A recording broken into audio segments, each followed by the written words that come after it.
नमस्कार मित्रों, आज है मंगलवार और आप देख रहे हैं दास्ता सीरीज का 5th एपिसोड। दोस्तों, ये हिंदुस्तान की कहानी है, इसके बीते हुए कल की और इसके आजादी की कहानी है। खून से लथपथ, मुश्किलों से भरी, चीखती चिल्लाती हुई कहानी है। उन सूरवीरों की कहानी है जिनके हौसलों की वजह से इस देश का हर वासी ने सूरज को हिंदुस्तान के आजाद आसमान में उभरते हुए देखा है। दोस्तों, आजादी के 75 वर्ष पूरा होने पर आज पूरा देश आजादी का अमृत महोत्सव मना रहा है। इसी कड़ी में हम भी आपको भारत में अंग्रेजों की क्रूरता से लेकर भारत की आजादी तक के सफर की कहानी को दिखाएंगे। मित्रों, वैसे तो बहुत सारा यूरोपियन कंपनी भारत आया, जैसे पुर्तगाली, डच, डैनिश, फ्रांसीसी और स्वीडिश, लेकिन ब्रिटिशर्स भारत में अपना पावर इस्टेब्लिश करने में सक्सेस हो गया। 31 दिसंबर 1600 ईस्वी को इंग्लैंड की महारानी क्वीन एलिजाबेथ फर्स्ट ने ईस्ट इंडिया कंपनी को भारत में बिजनेस करने का अधिकार पत्र प्रदान किया। इस ईस्ट इंडिया कंपनी में स्टार्टिंग में 217 पार्टनर्स थे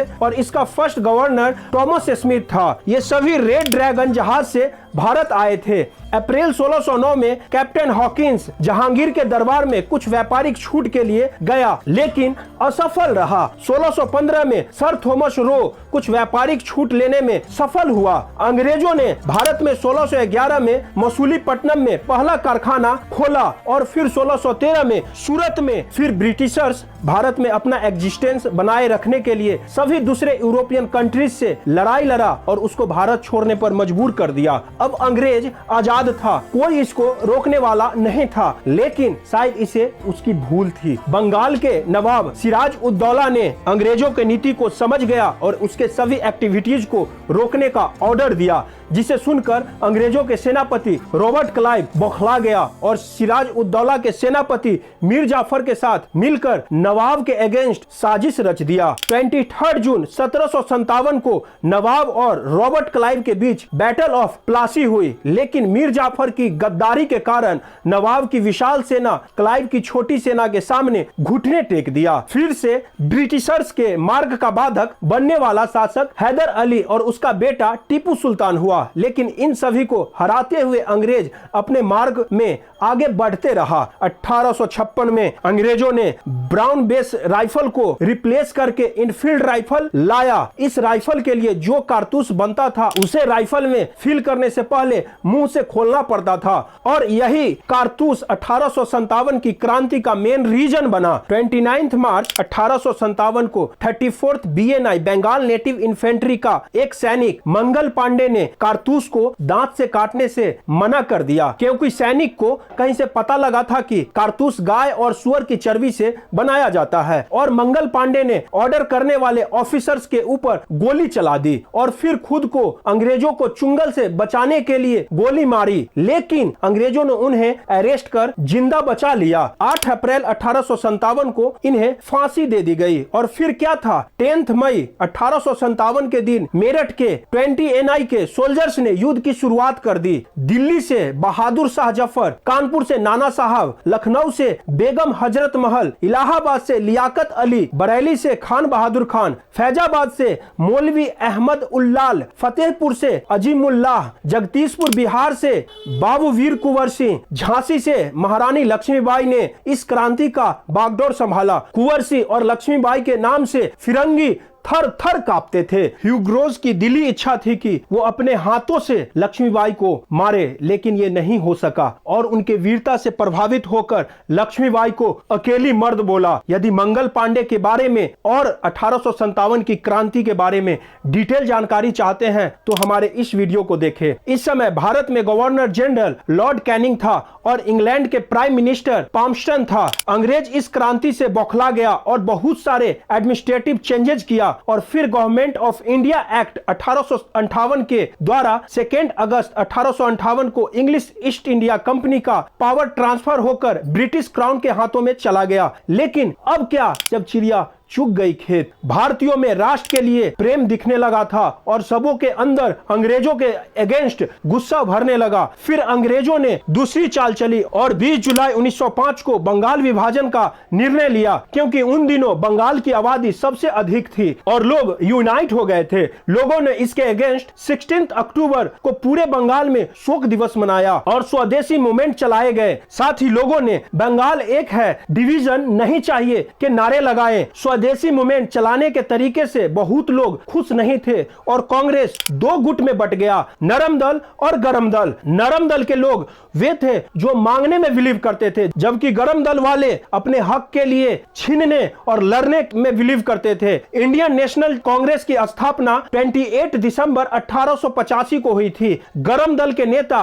बाल गंगाधर तिलक ऐसा पहले नेता थे जो देश के लिए कई बार जेल गए। बंगाल में पी मित्रा ने अनुशीलन कमेटी बनाया। इसका एम ही था खून के बदले खून, और इनमें एक दो नहीं पूरे 500 ब्रांच खोले गए। इस समय ही देश के कई सारे लोग जैसे हेमचंद्र दास कानूंगो, पीएन वापत विदेश जाकर बम बनाने की कला सीखी। 30 अप्रैल 1908 को प्रफुल्ल चाकी और खुदीराम बोस ने मुजफ्फरपुर के जज किंग्सफोर्ड की हत्या करने का प्रयास किए, लेकिन बम दूसरी गाड़ी में जा गिरा और इससे किंग्सफोर्ड की वाइफ और बेटी का डेथ हो गई। चाकी तो अंग्रेजों की चुंगल से बचने के लिए आत्महत्या कर ली, लेकिन खुदीराम बोस को अरेस्ट कर लिया गया और मात्र 18 साल की उम्र में उन्हें 11 अगस्त 1908 को फांसी दे दी गई।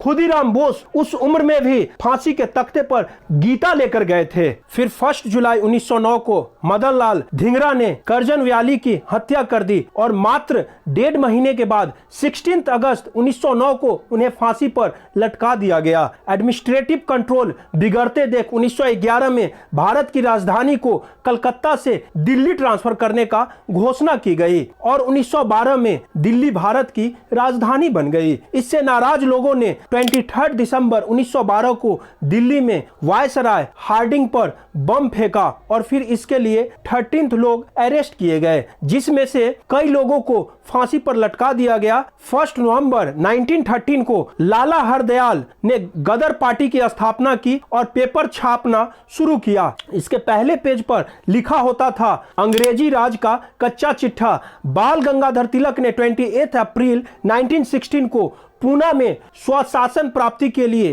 होम रूल लीग की स्थापना की। गांधी जी ने 9 जनवरी 1915 को साउथ अफ्रीका से भारत आए और देश का भ्रमण किया। 1916 में गांधी जी ने अहमदाबाद में साबरमती आश्रम की स्थापना की। बिहार के एक नेता राजकुमार शुक्ला ने गांधी जी को बिहार आने के लिए इनवाइट किया और 1917 में गांधी जी चंपारण पहुंचकर तिनकठिया सिस्टम के अगेंस्ट सत्याग्रह चलाए। इस तिनकठिया सिस्टम में अंग्रेज किसानों के प्रत्येक 20 कट्ठा जमीन में 3 कट्ठा जमीन पर जबरदस्ती नील की खेती करवाता था। इसके अलावा गांधी जी अहमदाबाद और खेरा में भी सत्याग्रह चलाए। क्रांतिकारियों की एक्टिविटीज बढ़ते देख 19 अप्रैल 1919 को अंग्रेज ने रॉयल एक्ट लागू किया। इसके अनुसार किसी भी व्यक्ति को शक के आधार पर अरेस्ट किया जा सकता था और इसके अगेंस्ट आप कुछ नहीं कर सकते थे। फिर भी क्रांतिकारी कहां रुकने वाले थे जब अंग्रेजों ने मैरिटल लॉ लागू कर दिया, जिसके तहत कोई कहीं भी झुंड नहीं बना सकता था, कहीं कोई प्रदर्शन नहीं कर सकता था और इसी के आधार पर डॉक्टर सत्यपाल तथा डॉक्टर सैफुद्दीन किचलू को अरेस्ट किया गया। लोग इसी के अगेंस्ट 13 अप्रैल 1919 को मीटिंग करने के लिए अमृतसर की जालियांवाला बाग में बैठे थे। इसी मीटिंग पर जनरल दयर ने अंधाधुंध गोलियां चलाई, जिसमें हजारों लोगों मारे गए। जनरल डायर की हत्या सरदार उधम सिंह ने कर दी। Rowlatt act, martial law, Jallianwala Bagh हत्याकांड के जवाब में गांधी जी ने 1 अगस्त 1920 को नॉन कॉपरेशन मूवमेंट की शुरुआत की। नॉन कॉपरेशन मूवमेंट में विदेशी चीजों को बाइकॉट किया गया। 5 फरवरी 1922 को गोरखपुर जिले के चोरी चौरा नामक स्थान पर गुस्साए आंदोलनकारियों ने थाना में आग लगा दी, जिससे 22 सिपाही जलकर मर गए। और इस घटना से दुखित होकर गांधी जी ने नॉन कॉपरेशन मूवमेंट को विड्रॉ कर लिया। 9 अगस्त 1925 को सहारनपुर से लखनऊ जा रही ट्रेन से सरकारी खजाने को लूट लिया गया।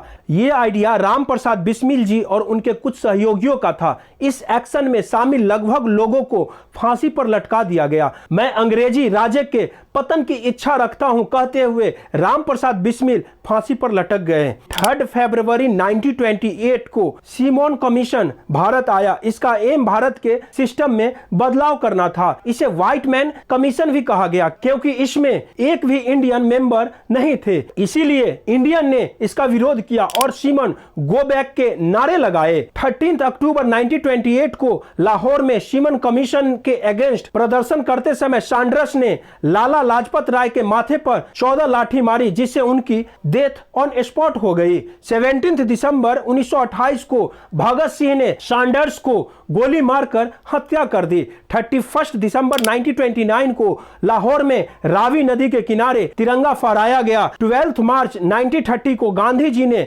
अपने 79 फॉलोअर्स के साथ साबरमती आश्रम से 322 किलोमीटर दूर डांडी के लिए निकले और 6 अप्रैल 1930 को डांडी पहुंचकर सॉल्ट लॉ तोड़ा तथा सिविल डिसोबीडियंस मूवमेंट की शुरुआत की। 23 मार्च 1931 को अंग्रेजों ने सुखदेव, भगत सिंह और राजगुरु को उनके रिवोलेंटरी एक्टिविटीज के लिए फांसी पर लटका दिया। इन सब को फांसी की सजा सुनाने वाला जज जीसी हिल्टन था। 1 मई 1939 को सुभाष चंद्र बोस ने फॉरवर्ड ब्लॉक नामक एक गुट बनाया। बोस को जर्मनी और जापान से आजादी के लिए एक्स्ट्रा सपोर्ट मिला। अक्टूबर 1943 में बोस को आजाद हिंद फौज का सुप्रीम कमांडर बनाया गया। ऐसा माना जाता है कि टोक्यो जाते समय फॉर्मूसा आइलैंड के पास हेलीकॉप्टर में आग लग जाने से 18 अगस्त 1945 को बोस की डेथ हो गई, लेकिन अभी तक ये रहस्य ही बना है। वैसे तो सुभाष चंद्र बोस के बारे में इतना इंफॉर्मेशन बहुत कम है, इन पर मैं अलग से एक वीडियो लेकर आऊंगा। 1942 में क्वाइट इंडिया मूवमेंट लॉन्च किया गया और 19 अगस्त 1942 को गांधी जी ने करो या मरो का नारा दिया। 18 फरवरी 1946 को रॉयल इंडियन नेवी ने रिवॉल्ट छेड़ दिया और इनकलाब जिंदाबाद, जय हिंद, ब्रिटिश साम्राज्यवाद मुर्दाबाद आदि नारे लगाए। इनकलाब का नारा सबसे पहले भगत सिंह दिए थे। इतना ही नहीं, 20 फरवरी 1946 को एयरफोर्स ने भी रिवॉल्ट कर दिया। रिवॉल्ट को बढ़ते देख सरदार पटेल ने आत्मसमर्पण का सलाह दिया, तो क्रांतिकारियों ने यह कहते हुए समर्पण किया कि हम भारत के सामने समर्पण कर रहे हैं, ब्रिटेन के सामने नहीं। 15 फरवरी 1946 को इंडियन कॉन्स्टिट्यूएंट असेंबली और भारत की समस्याओं पर डिस्कस करने के लिए इंग्लैंड के प्राइम मिनिस्टर ने कैबिनेट मिशन को भारत भेजा। कांग्रेस और मुस्लिम लीग दोनों ने इसे एक्सेप्ट किया और 3 जून 1947 को भारत विभाजन के लिए माउंटबेटन योजना लाया गया। फाइनली 15 अगस्त को भारत को अंग्रेजी हुकूमत से आजादी मिली। आजादी के 75वें वर्ष पूरा होने पर समूचा देश आजादी का अमृत महोत्सव मना रहा है। इस वर्ष भारत के प्रधानमंत्री मोदी ने भारत के लोगों से आग्रह किया कि 13 से 15 अगस्त तक अपने घरों पर तिरंगा लगाएं और घर घर तिरंगा का नारा दिया।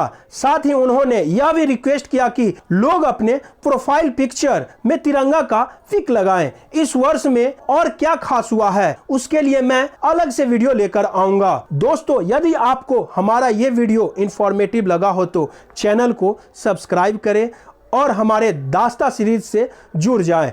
अगले एपिसोड में आप देखेंगे भारत के बेस्ट पॉलिटिशियन के बारे में। जय हिंद, जय भारत।